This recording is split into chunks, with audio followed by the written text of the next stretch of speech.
blood donation na ginanap sa Jeddah, Saudi na ang mga Pilipino ay handang maghandog ng dugo para ipandugtong sa buhay ng mga nangangailangan. Yan ang balitang Middle East ni Frank Resma.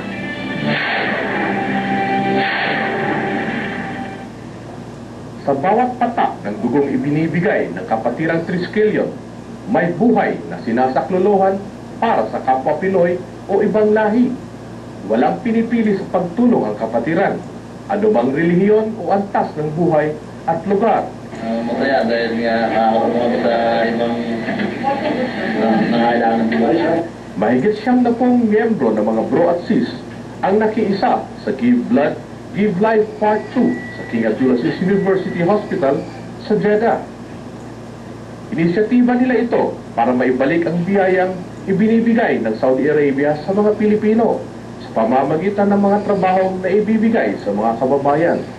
Sa ganitong paraan ay umaasang mas titibay ang ugnayang Saudi at Pilipinas at mahikayat na ibang samahang Pinoy na magsagawa ng kapaki-pakinabang na proyektong gaya nito.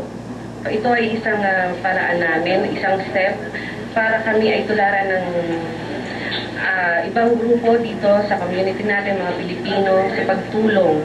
Sabihin na natin indirectly, pero ito ay isang sinasabi nga natin, be a donor and be a hero for other people. Kaya naman, pati ibang lahi ay napahanga sa pagdadamayang ito ng mga Pinoy. This is healthy activities, social activities for helping people, a good way to help the sick people. Pag tayo nagbibigay ng dugo, nag-generate tayo ulit. Ang body natin is magpuproduce ulit ng bagong blood. Nagbabalita sa Middle East, Frank Resma, Jeddah, Saudi Arabia. Bumida!